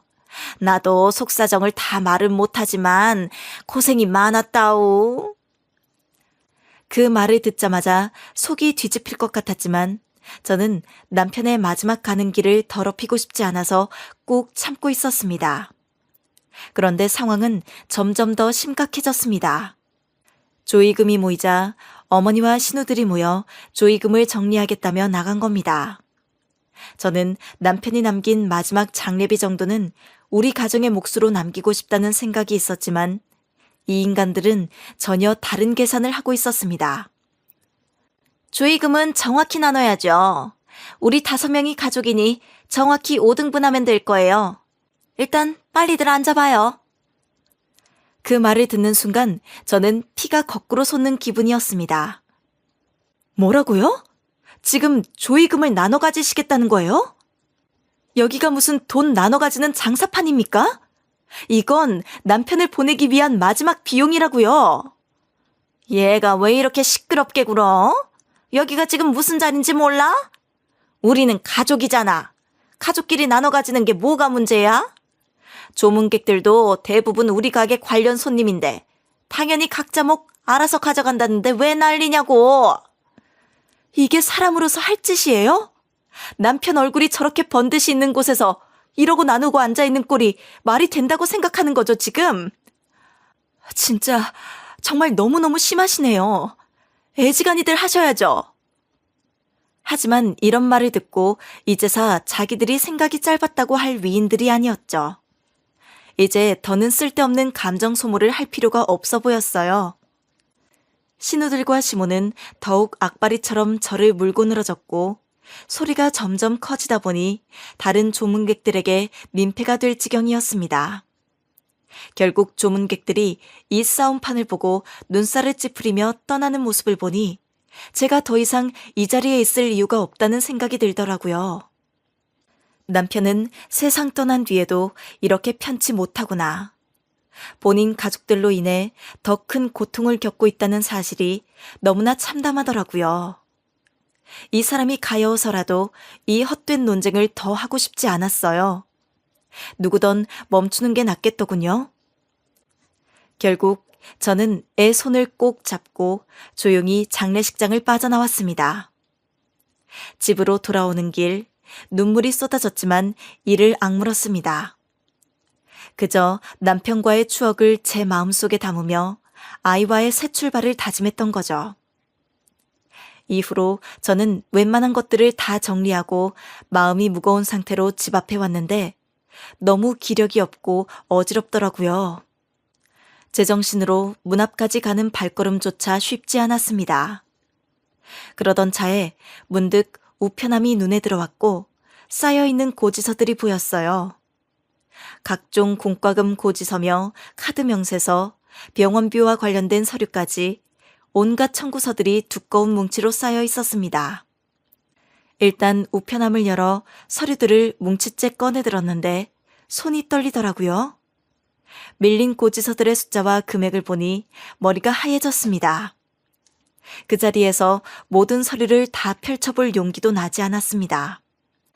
이미 제 곁을 허전하게 떠나버린 남편과 한쪽 손을 꼭 잡은 아이의 무게감이 저에게 더해져서 모든 게 두려울 뿐이었거든요. 그동안 병원비와 가게 운영비로 모아둔 돈이 모두 날아가고 친정에서 조금 도와준 돈마저 바닥을 친 상황이었습니다. 집안 통장에는 더 이상 남은 돈이 없었으니까요. 그렇게 우편함에서 고지서 뭉치를 들고 멍하니 서 있었습니다. 보다 못한 아이가 얼른 들어가자고 말하는데도 발걸음을 옮기지 못하고 그 자리에서 얼어붙어 있었는데요. 그런 저를 갑자기 누군가가 뒤에서 부르는 소리가 들렸습니다. 사모님, 여기 계셨군요. 간만에 뵙는 것 같네요. 괜찮으신가요? 돌아보니 경비 아저씨였습니다. 눈에 띄게 안쓰러운 표정을 짓고 저를 보시는데 저도 모르게 속에서 말 못할 서름이 마구 올라오더라고요. 장례일에 누군가가 제 입장을 생각해서 말을 걸어준 건 처음이었으니까요. 그게 그냥 좀 정신이 없어서요. 잘 지내셨죠? 요즘 너무 정신이 없어서 진짜 오랜만에 뵙는 것 같아요. 그런데 경비 아저씨는 잠시 저를 바라보더니 조심스럽게 말을 이었습니다. 아유, 이제 사모님이 오셨으니까 전달해 드릴 게 있어요. 얼마 전에 그 댁 사장님 이름으로 된 물건이 하나 도착했어요. 꼭 직접 전해달라고 해서 제가 가지고 있었습니다. 잠깐만요. 그러고 곧장 경비실로 가서 작은 상자 하나를 들고 오셨는데요. 왠지 모를 택배 상자에 수신인이 남편 이름으로 되어 있더라고요. 이미 남편 이름으로 되어 있는 수많은 고지서들이 꽂혀 있긴 했지만 이 박스는 괜시리 보고 울컥함이 느껴졌어요. 그저 경비 아저씨는 조용히 저에게 물건을 건네고 위로의 말씀을 전하신 후 자리를 떠났습니다. 그리고 집에 들어오자마자 수많은 고지서들은 일단 한쪽에 내려두고 경비 아저씨가 건네주신 상자를 열어보았는데요. 아무래도 뭐랄까? 예상치 못한 무게감과 아저씨의 진지한 태도 때문인지 손이 떨리더군요. 그런데 제 예감이 맞았던 건지 상자를 열자 안에는 이상하리 많지 깔끔히 정리된 파일 한 권이 들어있었어요. 파일을 꺼내 펼쳐보니 그 안에는 여러 장의 서류들이 빼곡히 들어있었고 서류 맨 위에는 노란색 포스트잇이 붙어있더군요. 게다가 거기에는 전화 요망이라는 글씨가 선명히 적혀 있었고 번호도 함께 쓰여 있더라고요.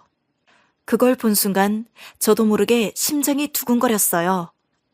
뭔가 확실해 보이는 서류들에 어딘가로 연결해주는 듯한 전화번호와 메모에 당연히 떨릴 수밖에 없었답니다. 우선 천천히 포스트잇의 번호를 눌러가며 전화를 걸었습니다. 그런데 신호음이 몇 번 울린 후 익숙하면서도 반가운 목소리가 들리는 거예요. 사모님, 맞습니다. 드디어 연락을 주셨군요. 상자 받아보신 거죠? 예상보다 하루 늦은 것 같네요. 어머, 매니저님이시죠? 네, 맞아요. 저 지금 방금 상자 받아보았어요. 그런데 이게 무슨 내용인가요? 파일 안에 서류들이 많던데 아직 다 열어보진 않았어요. 저기 사모님, 사실은요. 사장님께서 돌아가시기 직전까지 직원들과 협력해서 준비해 두셨던 내용입니다. 사모님께 이걸 전달 드리려고 때를 보고 있었어요. 장례 이후에 잘 받아보실 수 있도록요. 저는 순간 머리가 멍해졌습니다. 남편이 생전에 무슨 일을 계획하고 실행한 것인지 감이 잡히지 않았습니다. 네? 남편과 매니저님이랑 직원분들과 같이 협력이라니요? 정확히 무슨 일을 말씀하시는 건가요? 사장님께서 병원에 계실 때 우리 직원들이 모두 걱정했었잖아요. 가게 운영이 사장님 댁 식구들 때문에 많이 힘들어진 상황이었고 점점 건강이 악화되셨고요. 고민 끝에 사장님께서는 저희 외에 법적으로도 자문을 구하셨고 나름의 상의 끝에 새로운 가게를 따로 차리기로 한 거예요. 저는 말을 잃었습니다. 남편이 병상에 누워있으면서도 이런 일을 벌였다는 사실이 믿기지 않았습니다. 새로운 가게라니, 그러면 지금 그 가게가 운영 중인 건가요? 이건 그거랑 관련된 서류들이고요? 아직 읽어보지 않았는데 좀 확인해 봐야겠네요. 네, 사모님. 사장님 계획에 따라 저희도 같이 힘을 모아 새로운 가게를 열었어요. 일단 위치는 사장님께서 추천해 주신 곳이고 가게 이름도 사장님께서 직접 지어주셨습니다. 한번 확인해 보시고 다시 모여서 회의하면 좋을 것 같아요. 저는 한참 동안 말을 잇지 못했습니다. 파일을 바라보며 복잡한 생각이 스쳐 지나갔습니다. 남편이 그 아프고 괴로운 중에 이제 본인이 없을 세상을 준비하며 애썼다는 사실에 너무 마음이 울컥하더군요. 한편으로는 왜 저에게 이런 이야기를 전혀 하지 않았는지 이 부분은 조금 이해가 되지 않았습니다. 근데 왜 저에게는 이런 얘기를 하시지 않았을까요? 그렇게 붙어 있었는데 한 번은 말할 법도 한데 말이죠. 매니저는 잠시 뜸을 들이더니 조용히 말했습니다. 사장님께서 그러셨어요. 이미 사모님은 병간호와 집안일만으로도 이미 부담이 크다고요. 식구분들 상대하는 것도 힘들 거라고. 아마 장례도 그렇고 여러모로 속 썩일 일만 많을 텐데 모든 게 끝난 이후에 온전히 이쪽에 신경 쓰는 게 맞겠다 하셨어요. 저희한테도 누누이 사모님과 가정을 잘 부탁한다고 말씀하셨고요. 그 말을 듣는 순간 눈물이 차올랐습니다. 남편이 생전에 얼마나 직원들을 생각하고 저를 배려했는지 온전히 느껴졌습니다. 그저 여러모로 너무나 남편답다는 생각밖에 들지 않더라고요. 그럼 이 파일 안에 있는 서류들은 가게랑 전부 관련된 것들이네요? 여기 보니까 임대 계약서부터... 네, 새로운 가게와 관련된 계약서들입니다. 사장님께서 직접 본사와 협상하셨던 내용, 그리고 가게 임대 계약서, 초기 투자 내역 등이 다 들어 있습니다. 사모님께서 참고하시라고 남겨두신 겁니다. 저는 서류를 조심스럽게 넘겨보며 말했습니다. 남편이 정말 대단한 사람이었네요. 이걸 저 혼자 어떻게 처리해야 할지 막막하기도 하고요. 근데 이게 한 곳이 아니라 3군데 정도 되는 것 같은데 동일한 형식의 서류들이 계속 나오고요. 사모님, 저희가 있잖아요.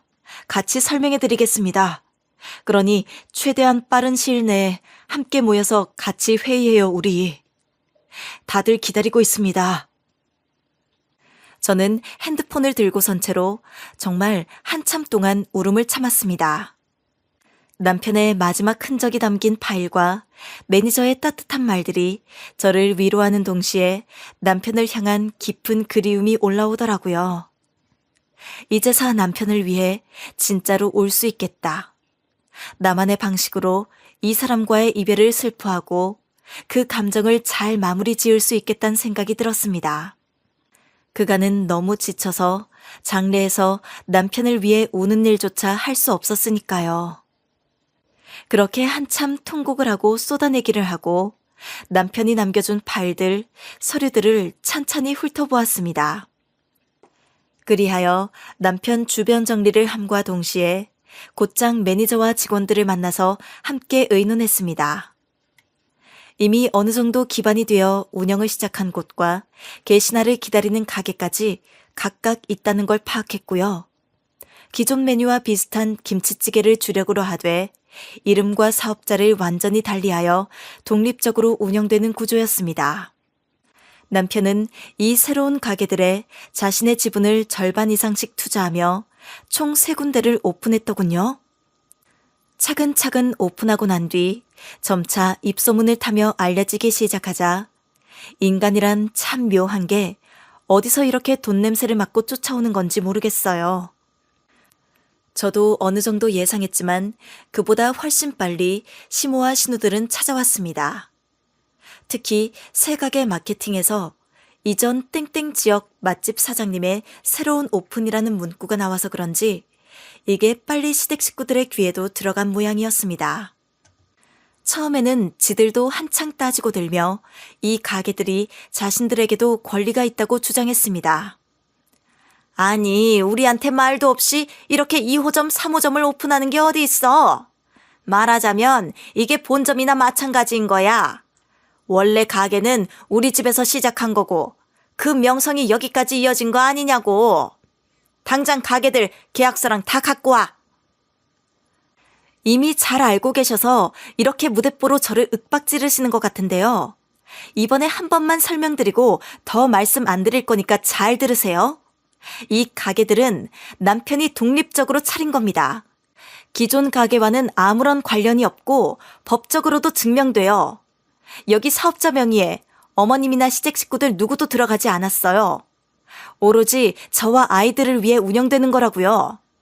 그리고 본점이네 2호점이네 그렇게 연결 지을 만한 증거가 뭐가 있죠? 제가 이렇게 딱 잘라 말하자 시모와 신우들은 당황했고 우선은 한 발 물러섰습니다. 그러나 그들은 쉽게 물러나지 않았습니다. 결국 시모는 새로운 가게들과 남편의 유산에 대한 권리를 주장하며 소송을 걸어왔는데요. 하지만 변호사와 상담한 결과 이 가게들은 기존 시댁 가게와는 법적으로 아무런 연관이 없으며 남편이 준비한 다른 가게들에 대해 시댁이 나눌 이유가 없다는 점을 명확히 확인받았습니다. 소송이 진행되며 시댁의 억지 주장들은 법정에서 차례로 반박당했습니다. 지들이 법적으로 아무 권한도 없다는 사실이 명백해지자 시모와 신우들의 태도는 점점 초조해지더군요. 전 이때를 놓치지 않고 조의금 문제도 다시 따지고 나섰습니다. 당시 남편의 장례에서 조의금은 시모가 전부 가져갔는데요. 저는 남편을 잃은 슬픔에 빠져 제대로 대응하지 못했지만 이번에는 철저히 계산해 그 돈을 돌려받기로 결심했습니다. 변호사의 도움을 받아 조의금 내역을 정리하고 제가 받은 금액과 시모가 가져간 금액을 명확히 따졌습니다. 결국 조의금 900만 원을 돌려받는데 성공했던 거죠. 하지만 여기서 끝이 아니었습니다. 법적 대응한다 어쩐다 하더니 시모는 외려 긁어부스럼을 만든 꼴이 되어버렸어요. 저 꼴에 대응하기 위해 저도 착실히 자문받았고 그 결과 제가 시댁 가게에서 일했던 임금도 철저히 계산해 청구하기로 했습니다. 아이를 낳고 친정에 맡기며 시댁 가게에서 일했던 3년 동안 저는 시모에게 임금을 받은 적이 단 한 번도 없었거든요. 당시 가게 대표는 시모였기에 법적으로 저에게 임금을 지급할 책임이 있었습니다. 변호사와 상의한 끝에 저는 시댁 가게에서 일한 3년치 임금을 8천만 원으로 계산해 청구서를 보냈답니다. 처음에는 시모와 신우들이 가족끼리 도운다 헛소리를 했지만 그래봤자 그렇게 지들이 주장하던 법적 근거 앞에서는 무용지물이었습니다. 변호사를 통해 명확한 증거와 계산을 제출하자 결국 이들은 더 이상 반박하지 못했어요. 그간 쌓였던 억울함과 분노가 조금씩 해소되면서 마음속 깊은 곳에서부터 후련함을 느꼈어요. 가족이라는 이름으로 가려졌던 불합리와 착취를 하나씩 바로잡으면서 저는 비로소 남편과 아이들을 위해 새롭게 시작할 힘을 얻었던 거죠. 역시 사람은 누울 자리를 보고 눕는다고 제가 완전 강경하게 나가버리니 시모와 신우는 입이 딱 벌어지더군요. 단돈 100원도 깎아줄 생각 없거든요. 그 돈 안 내놓으면 당장 어머니 식당 앞에 플래카드라도 걸겠습니다. 그동안 있었던 모든 일을 낱낱이 공개할 거고요. 어디 한번 끝까지 가보시죠. 입 한 벌린 거 후회하게 되신다고 장담할게요. 제가 세게 나가자 시댁은 어쨌건 이 가게로 챙긴 명성과 체면을 잃는 게 두려웠는지 결국 모든 돈을 돌려주기로 했습니다. 조의금부터 제가 시댁 가게에서 일했던 임금까지 그동안 착취했던 금액들을 하나씩 돌려받았습니다. 그리고 돈을 돌려준 이후 시댁은 갑자기 태도를 바꾸어 싹싹 빌기 시작했습니다. 나름 지들도 그 뒤에 목적이 있어서 어찌되었건 제 요구를 받아줬던 건가 봐요. 뒤에 시작하는 가게 경영에 지들도 끼고 싶다. 뭐라도 알아보게 견학이라도 시켜줘라 등등 어떻게든 숟가락을 얹으려 드는 거예요. 이제 정리할 건 다 했고 그만 헤어지죠 우리? 제가 감당해야 할 건 남편이 남기고 간 이 가게들과 아이들 뿐입니다. 그동안 아들이자 오빠인 제 남편이 그렇게 아픈 와중에도 내치신 분들이 남긴 재산에 어지간히 관심이 크시네요. 솔직히 너무 추하고 한 공간에 있는 것도 치가 떨리네요. 면전에서 이런 말을 들으니 신우와 시모도 면목이 없었던지 인상을 확 찌푸리며 자리를 떠버렸습니다. 그렇게 시댁과의 인연을 칼같이 끊어낸 후 저는 기존 직원분들과 함께 가게 운영에 온 힘을 쏟았답니다. 남편이 남긴 가게 3군데를 하루도 쉬지 않고 매일 차로 돌며 하나하나 관리하기 시작했습니다. 직원들과의 소통, 재료 수급, 메뉴 품질 관리까지 직접 챙기며 남편이 남긴 유산을 지키기 위해 최선을 다했습니다. 그리고 그 사이 시댁이 운영하던 가게는 점점 내리막길을 걷고 있었습니다. 근처 상인들에게는 이미 흉흉한 소문이 퍼져 있었습니다. 사장이 갑자기 바뀌었는데 그 집 식구들이 어지간히 못되게 굴었다. 사장이랑 성격들이 다 이상하다는 둥, 게다가 맛도 변해버려 하여간 안 막아는 게 이상한 상태였어요. 지들이 뽑았던 직원들조차 연신 그만두고 새로 공고를 내기 바빴고 가게 운영의 신뢰는 완전히 무너졌습니다. 결국 몇 달 가지 않아 시댁 가게는 문을 닫게 된 거죠. 그 소식을 들었을 때 그동안 억울했던 일들과 분노가 조금은 해소되는 기분이었습니다. 하지만 그것보다 더 중요한 것은 남편이 남긴 가게들을 잘 운영해 나가는 것이었습니다. 저는 하루도 쉬지 않고 가게를 돌며 직원들과 함께 운영을 안정시켜 나갔습니다. 정말 다행히도 새로 열어둔 가게들은 하나 둘씩 자리를 잡아가고 있었습니다. 기존 직원분들 중에서도 특히 믿을만하고 성실했던 분들은 각각 점장으로 세우며 가게 운영의 중심이 제대로 세워졌고요. 저는 이 새 가게를 총괄하며 전반적인 관리를 맡고 있었고 모든 과정이 처음부터 다시 시작하는 마음이었지만 직원들과 함께 서로 믿고 협력하며 조금씩 나아지고 있었습니다. 심지어 지난달에는 정말 놀라운 일이 있었고 살짝 자랑하고 싶은데요. 이전에 남편과 함께 운영했던 가게에서 기록했던 최고 매출액을 새로 연 가게 세 곳에서 합산해 넘어서는 성과를 거둔 것입니다. 그 소식을 확인했을 때 저는 그동안의 노력이 헛되지 않았다는 생각에 울컥했습니다. 이제 제 목표는 한 단계 더 높아졌어요. 내년에는 각 가게가 단독으로 최고 매출액을 찍을 수 있도록 목표를 세웠습니다.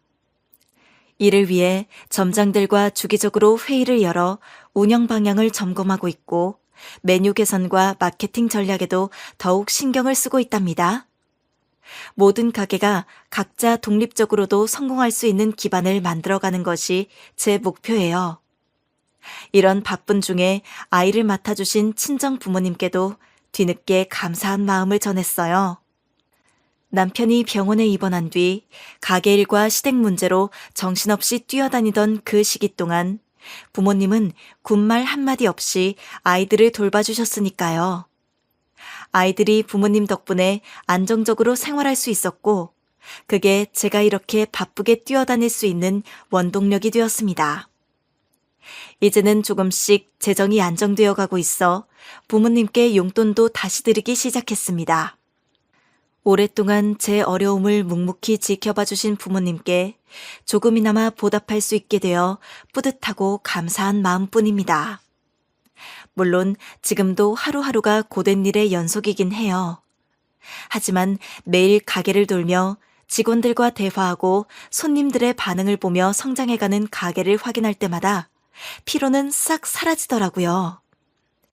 남편이 남겨준 유산을 잘 지키고 새로운 가치를 더해가고 있다는 생각이 저를 버티게 해주고요.